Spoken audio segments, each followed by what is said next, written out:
Hello. Hold on.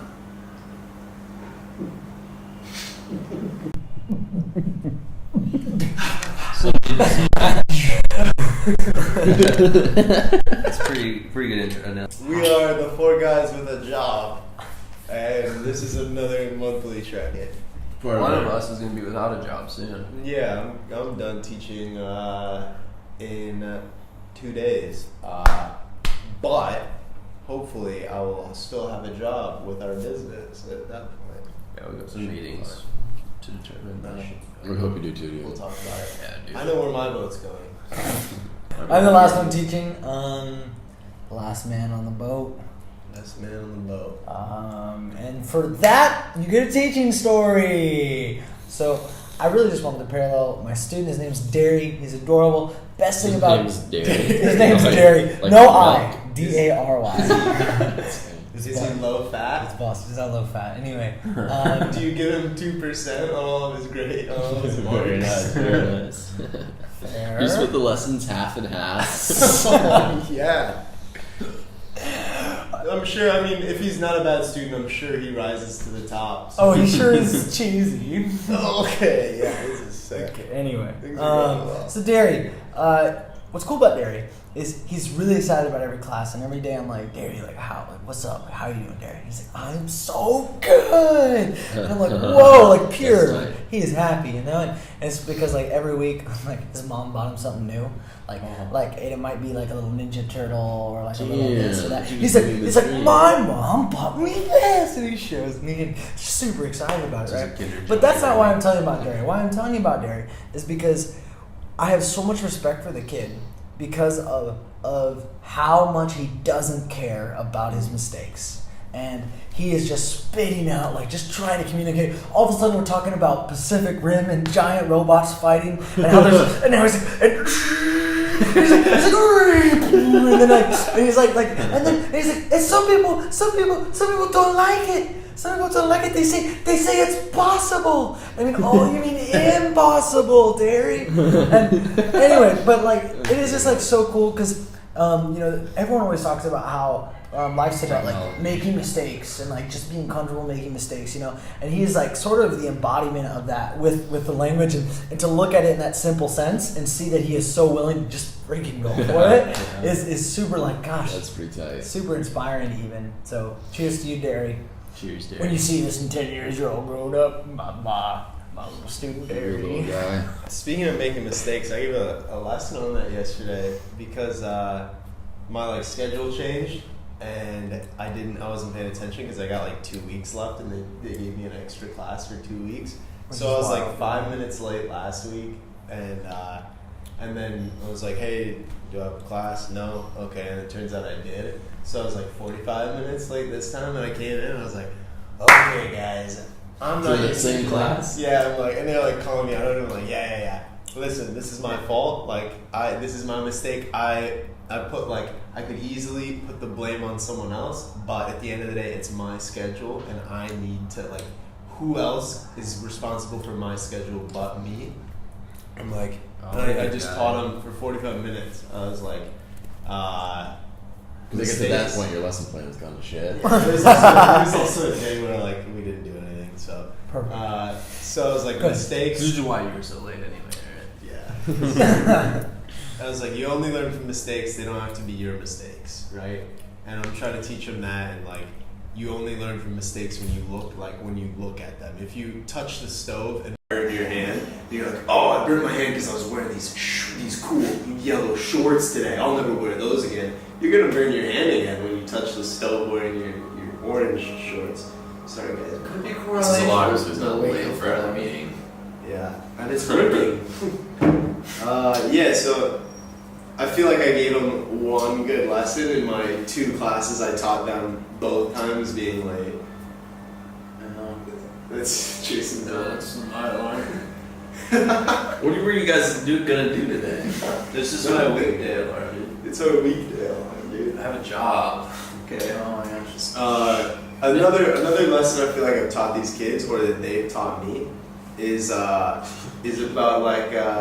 giving love out, and this is something that we have these classroom rules in every class, and it's speak English, sit down, keep calm. Don't flick your boogers.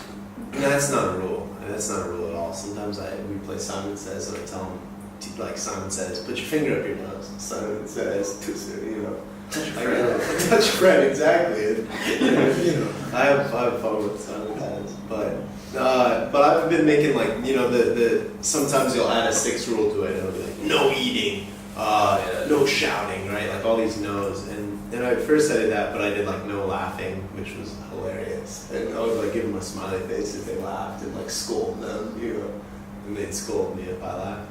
But lately, for the past like 2 months, it's just been rule number 6, I heart you. And I'm just like, I love you guys. Like, I love you. And they're like, no, ew, I hate you, teacher. I love you too. I love you too, right? And just said about all this love.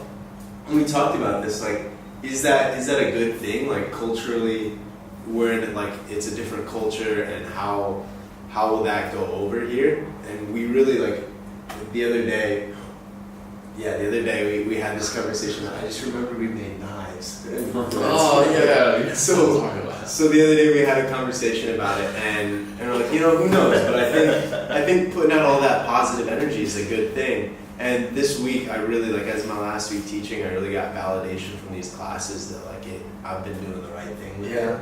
Like, I walked into one of my classes, it's like these, 7-year-olds, just like, they have a little bit of English, and we have so much fun. Yeah. And they had decorated the board, and, like, these, little kid drawing hearts that are, like, terrible, and little flowers, and it said, goodbye, Teacher Walker. Everybody love you. That's so awesome. I had like this other kid in another class, like he after the class ended, he's this little shorty, he like opens the door and runs into the class, and I'm like, oh my god, man. And then like out in the hallway I go out and he's standing there and all the parents and he goes, Teacher Walker, I very love you. Oh man, I love you too. Like just these That's awesome, man. It's always it's like the more love you give out, the more you get back. Absolutely, and it's really like, that's something that I don't, I'm glad that I told these kids that I love them. Like every kid, who knows what they're going through, like with their home, right? And who knows how often they hear it at home, but like in my class, they're gonna. And plus, people have been telling me that Instagram kind of sucks. Yeah, they've been telling me it's possible. It's possible. Yeah. So you say it would be better to have loved and lost than to have never loved at all? Certainly, leave a wake of love. Anyways. Also, one last thing I'll say about my teaching is anytime I can, I slide into the fact that I love pizza. I've heard it so many times. Like, whatever activity it is, like sometimes I'll do like the homework assignment at the end of the lesson with them. Like for example, the other day it was like, okay, make a machine, like draw a machine, because the word is machine. So my machine, there was boxes going into like on a conveyor belt. On the other side, there was just slices of pizza. Yeah. So all the students just know that whatever I do is gonna come to pizza somehow. Yesterday I drew it was my country, and so I drew my own flag, and I just pizza slice. Pizza, yeah. That's good. I've heard you before saying you just like got done eating pizza, or you had pizza, and I know that you didn't. I've used that a time or two. It's pretty good. We made knives. hand forged hand blown glass blown. Oh. Yeah. Oh, dude. Marker's knife's pretty good. Yeah. It's a little rusty though. Yeah, I mine's mean, like rusty. We got to like draw it on paper. It's because it's stale stale for how humidity here. Yeah. Walker, what'd you name your knife? I named it. Oh, I think I named it. It was Posty originally, but I think I named it something else. Like during those, I think I named it the Rock Star, which is a sick name. Yeah. Slice! I'm naming mine Thundercat 5. That's dope, dude. Mine was Tokyo Fury. Mine was cheese slicer. And the Rock I did Star. actually slice pizza with mine. You did? Yeah, got all Didn't rusty. go well. I'm gonna leave it behind, but it was fun making them. Yeah, we got to make the handles out of wood and the Blade knives out of metal. Right. Just like you'd think, really. Just as you. But we walked into this like little home of these like these smithers, Yes. and we like the back of a choco pie box, and we just kind of drew what we wanted. Sorry. Like Jason's, for example, had like this Little barbs. little barbs on this side for whatever, really. for whatever you wanted for it. Mine had a little. Curvy smooth. If you've seen RuneScape, you just know that you look at an iron scimitar and know that's what I made. My neck was also just like Walker's kind of.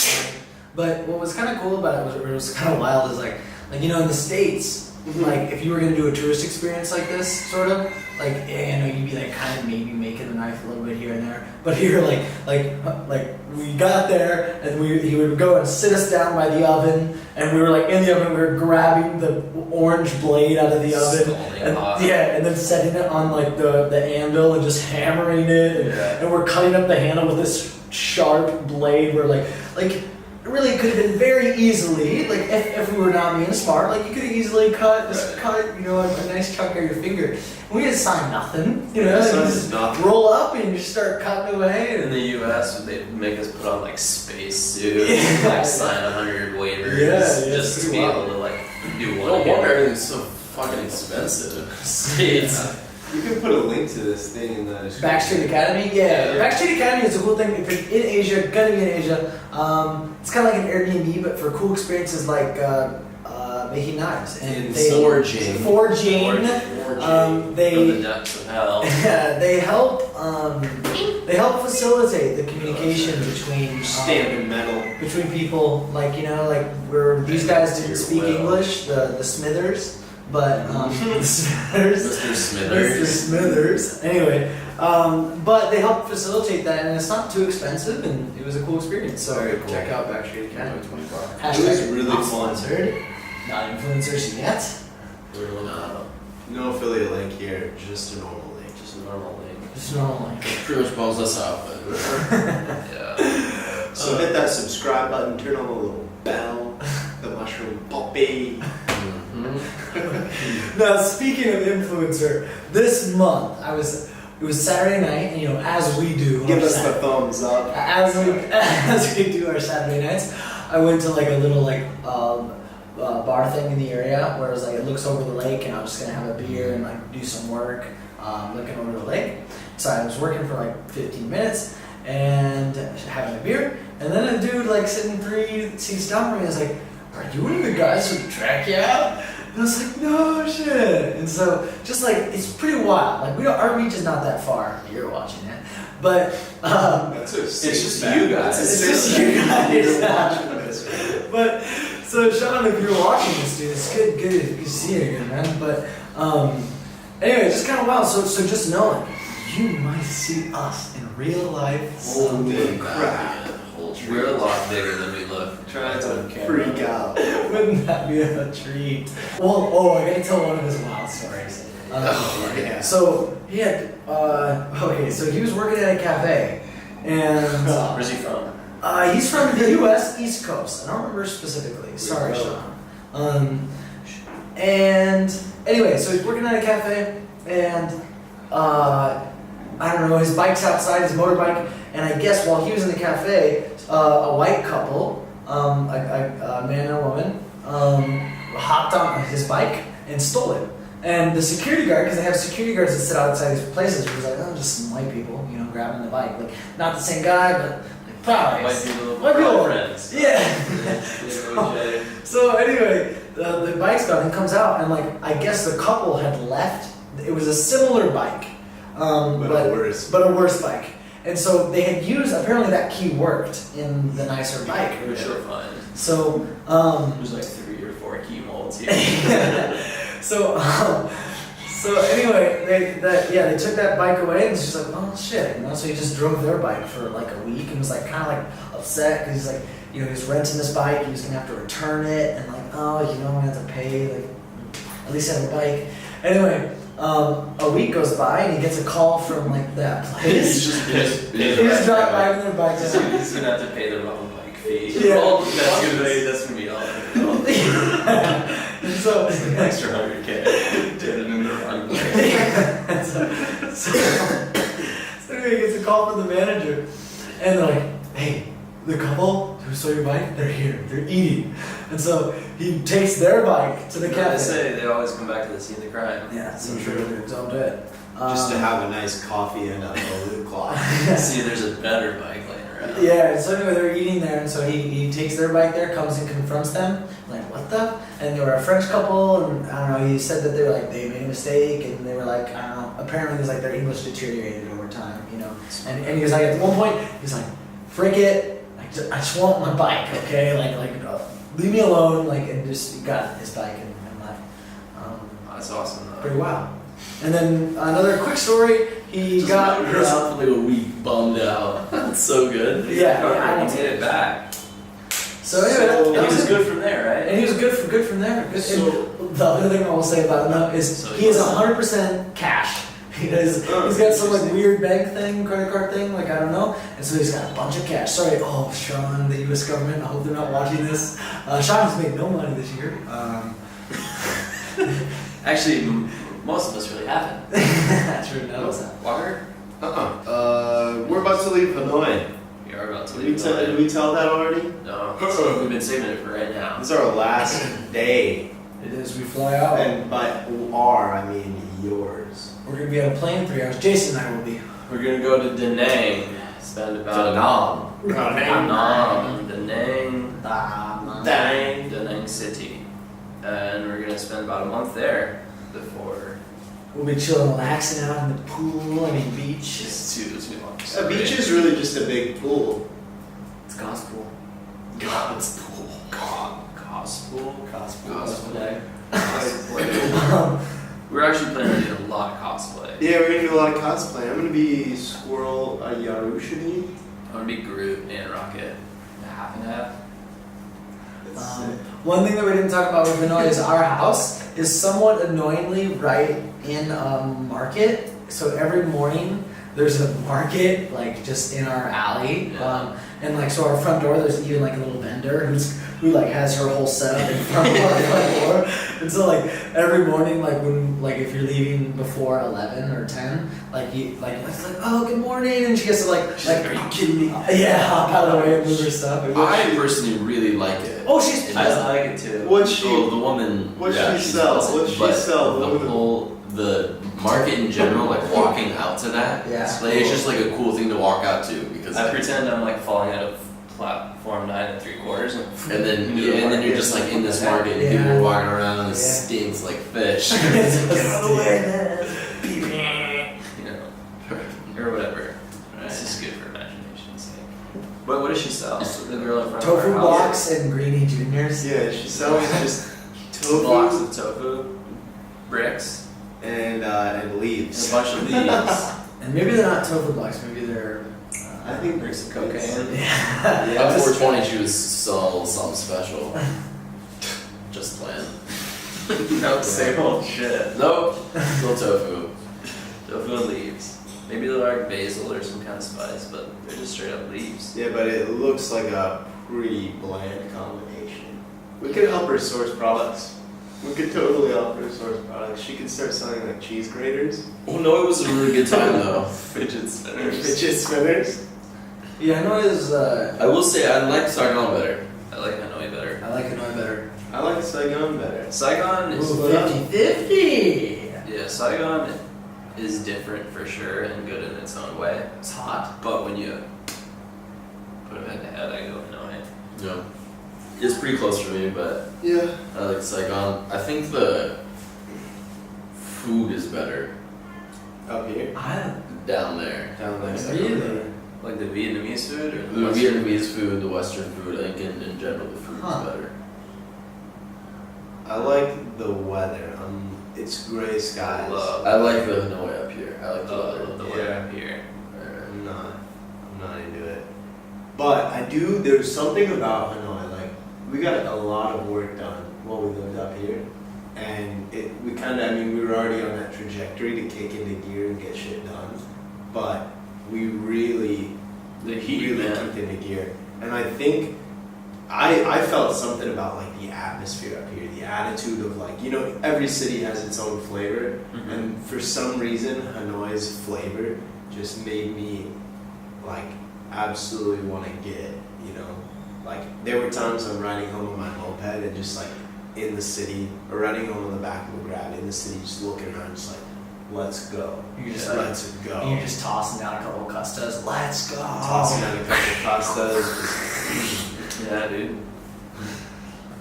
The last thing I'll say is I did yoga. I tried yoga this month, and that was pretty intense. It's pretty cool. I sweat for sure. You put your legs behind your neck? No, but your guy is flexible. Oh. You got injured last time. I got injured the last time I put it above my head. I can't go above my head right now, but I can do my forehead. Just fine. I don't think you could do it last time either if it got you injured. I did do it. In college, I wanted to prove to Jason and Avery that I was like super flexible, and so I put my foot behind my head, and it actually messed up my knee. So, guys, take your health seriously and don't just throw your leg behind your head. Leave that to the professionals. I went to Angkor Wat for a border run for like 3 days. It was pretty crazy. Nice. You should check it out. Yeah. Everywhere you go, you ride in tuk-tuks, which is a motorbike pulling scooter box. a trailer. Yeah, scooter box. I don't know. You do that, and then you go see all the temples. The temples are really cool. I'm kind of worried about them though, because there's so many people that go through there, and I feel like it's gonna fall apart. Like they build some wooden steps over everything, but it's still like. There's a lot of traffic. I mean, there's millions of people a year. I don't know what the statistic is. It's pretty wild. It's like greater than the population of Cambodia goes to Angkor Wat every year. Yeah, it's scary. wild. It's pretty crazy how like much freedom you have in there. Yeah. Because like there's no like roping stuff off. You just go. I remember there was like a little spot that we thought was like really cool, and so we just like fucking went over there and like, and it was like this is like no one was doing what we were doing. There was no one telling us how to do it, but we like weren't like we weren't like climbing, we were parkouring. Right, but it also wasn't a spot where like could have been. Right. We could have been parkouring. Could have been. Like, Yeah. And at a time, when we were at the main temple, we did go up one of those fucking tower things and walk around on the side on that like ledge, sit on that ledge out there, just dangling. Like that's just. It's like places in the U.S. that would be like you can look, but they're roped off. You can't go over there. It reminded me a lot of Chichen Itza, like the Mayan ruins in Mexico, because there have been tourists who went there for a long time now. And I know, like when I first went when I was in middle school, it was like freshly, like you couldn't be on them anymore. So now when you go to Chichen Itza, like you just look at them and they have like all ropes around the bases of the pyramids because of the traffic. And I would imagine that will happen at Angkor Wat. And I don't know how. There's 2 of them that have been like refitted, right? Like redone. Yeah. And it's like one of them was by China, one of them was by Thailand. Yeah. Because I don't know if it's because Angkor Wat or because Cambodia doesn't have the money to do that, so they like other people are coming in and trying to preserve it. I don't know what the story is, but it's just kind of. And they were doing construction on like the Indiana Jones one. Yeah, we saw that as well. Yeah. So What was the Indiana Jones one? So With all the trees all over that it. go Yeah. on it. It's really cool, but it's just I don't know if it's gonna be like that forever. Humans, man. Humans. That's the show. So we'll see you in Da Nang. Or Denver. Probably do a sick beach shot. Next time you see us, we will all look like the lobster from SpongeBob. I hope not, because I care about my skin now. Well, I just mean we'll be strong.